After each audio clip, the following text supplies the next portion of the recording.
Leon Kluge, South Africa's blonde guru and master designer, has done it again at the 2026 Chelsea Flower Show in London. For the third year in a row, he's walked away with the top honours at the world's most prestigious garden show. Leon, welcome back. Always a pleasure to have you. Thank you so much. Yeah, it's nice to be back in South Africa now. But first, let's look at the moment when Leon and his team were presented with the Best in Show prize at Chelsea. Your day is about to get a lot better. Oh, what is better than Best in Show? Yeah, congratulations so much. How good is this? It's about all of you, because you keep winning. You come to RHS Chelsea Flower Show and you keep winning. This is about excellence, and you have won, and you've won so deservedly. It's a fantastic garden with a fantastic concept, and I think it's a really exciting thing to see you here. And it's fantastic always to see South Africa. You always turn up with such force, and you do something wonderful, and you bring the joy of gardening to so many people. Thank you, Sue. Well, you're now repeating the success year after year. Do you now have a recipe for gold at Chelsea? Well, it's been a journey. I don't think there's any recipe for that. It really is how all the little puzzle pieces come together in the end. And anything can, how can I say, cause a puzzle piece to get lost. And this year there were quite a few factors that came into play that almost caused us not to be at the Chelsea Flower Show. And the main thing would have been the weather. So every year we have great weather, and it's my biggest obstacle, it's my biggest fear, because we can't pick any flowers if there's any moisture in the air, like heavy dew, mist, rain, snow. And we had all of it at once, even wind. And at that point we were trying to organize all the flowers, because I'm already in London building the base structures, all the hard stuff, all the ugly things. And then whilst I'm there, the farmers start to pick the flowers. And they were just calling me and telling me, Leon, like, listen, we can't pick anything. It's just too stormy here. It's way too wet. Because if the flowers go wet into the boxes, by the time they reach London, which is almost a week later, the flowers are all full of muff. Yeah, they're black. And we can't use them. So at that point, I didn't quite know what to do. We were thinking of plan B, C, and D, which never kind of materialized because I couldn't think of any other, because you can't get these fynbos in Europe or in the UK. It's just not possible. And luckily, the storm let up for a limited amount of time. It was like 12 hours or something. And some of the areas, not all, but some of the areas told me, Leon, listen, we're going to make a plan. We're going to pick some flowers. We can't guarantee all that you wanted. Maybe we see something else that's dry if we're going to pick you.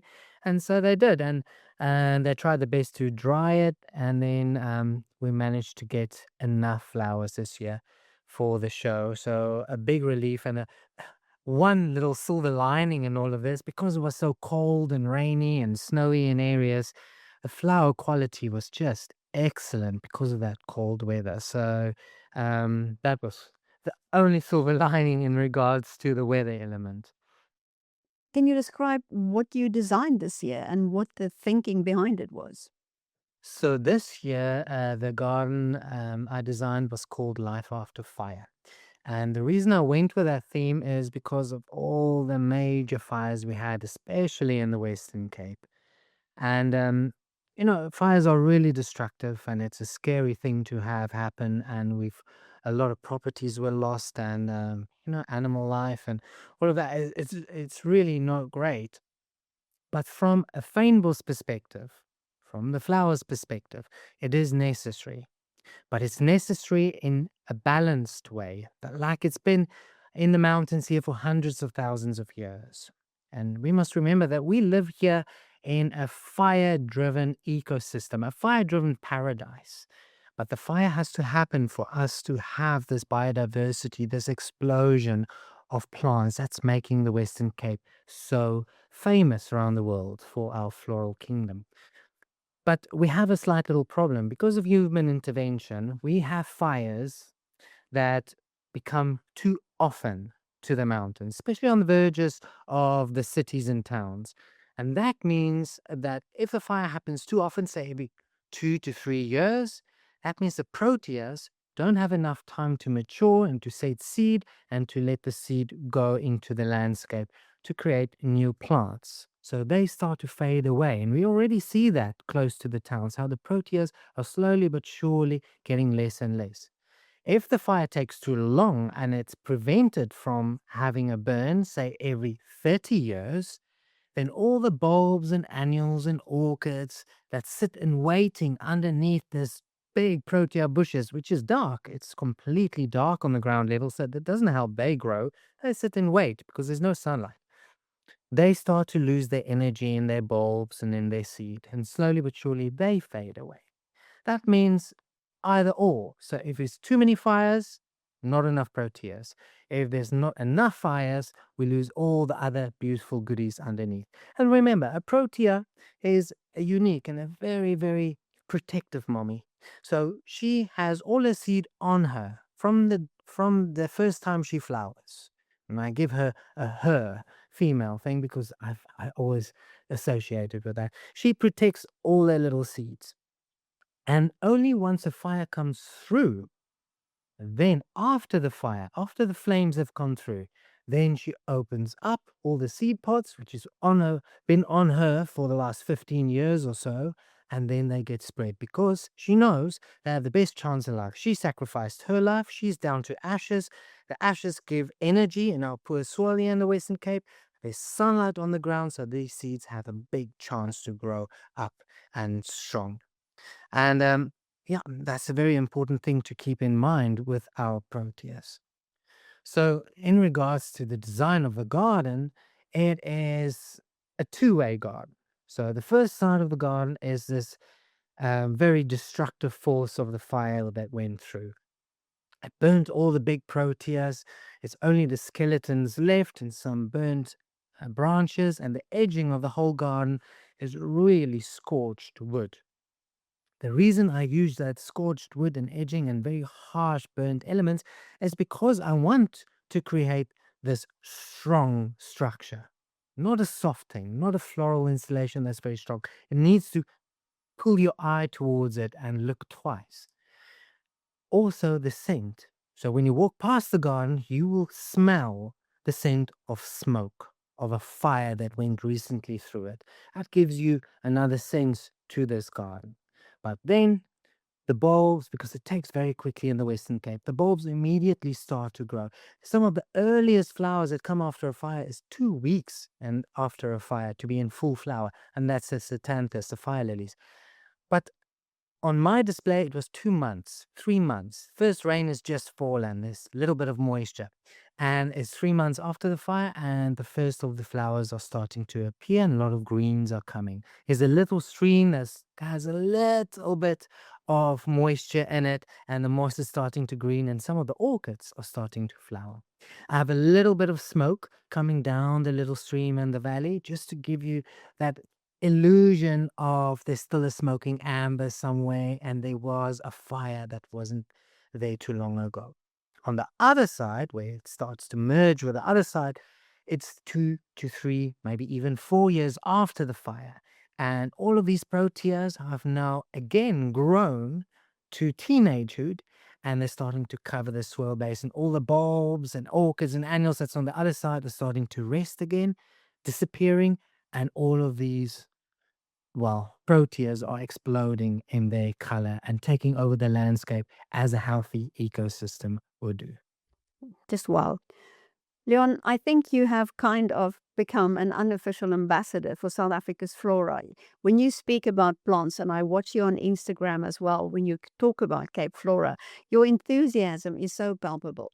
Does that feel like a responsibility now?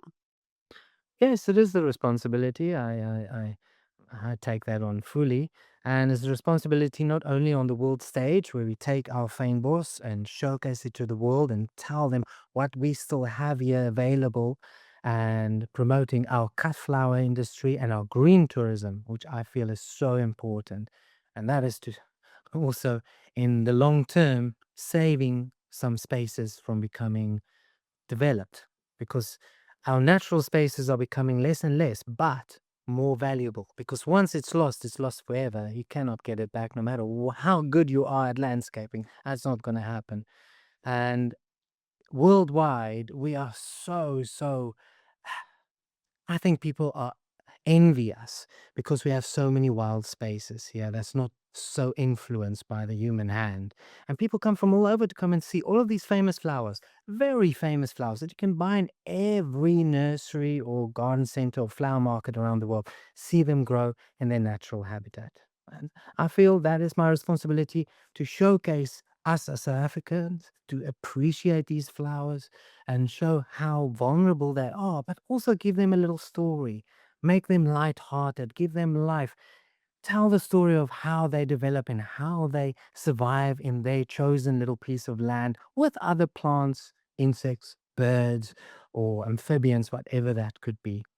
And yes, and then protect those areas. And even what we're doing now, bringing the whole garden back to Stanford, raising money for the community, and also raising money to eradicate all of these alien plants, usually from Australia, out of our mountains, and giving a breathing space for our fynbos to grow. And that's another thing with the fires that a lot of people might not know, because with the fires, a fynbos fire, we're the Cape of Storms, right?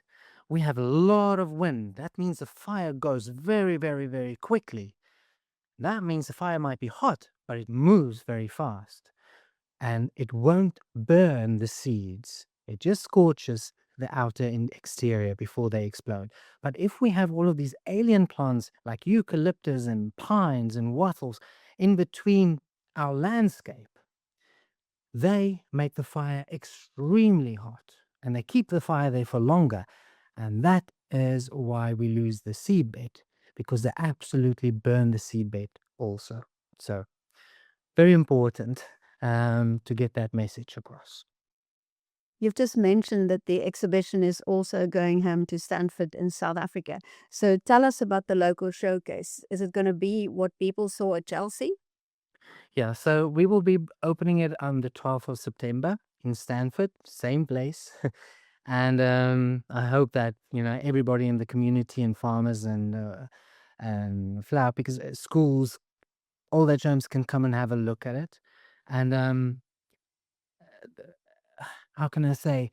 So it is there for people to enjoy. Yes, we got a lot of media coverage with our display abroad, but it's still not bringing it back to the South Africans. That is very special, and we're so well supported by the people to come and see our flowers. And yes, it will be 98% the same, as close as I can.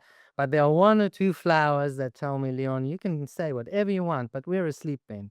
So you have to make an alternative. So there's probably about 2% of the flowers that we'll find an alternative for, but for the most part of it, it will be exactly the same. There was a couple of years where funding for South Africa's exhibition at the Chelsea Flower Show was a real challenge. Are things more secure now? Look, funding is always a challenge. I'm not going to lie. It gets more expensive. This year, we had more challenges because of the petrol and diesel prices that went up, and the flights to London was just yeah, it was extremely expensive, and so it is a challenge. And in the beginning, it was a lot more, but now that we have kind of secured a name, we have a lot more people willing to aid us because they see the message that we give out to the world, and they see that it's all about flowers, not about people or humans. It's about our flowers, and that's it. So we have a lot of supporters. I would call them partners, which is Grootbos, the Rupert Nature Foundation, Hosnall Wine Estate, and Southern Sun. And they are really great partners, and they speak the same language as us in having projects that protect our fynbos and our natural spaces. Well, may your success continue. And Leon Kluge, thank you so much. Thank you.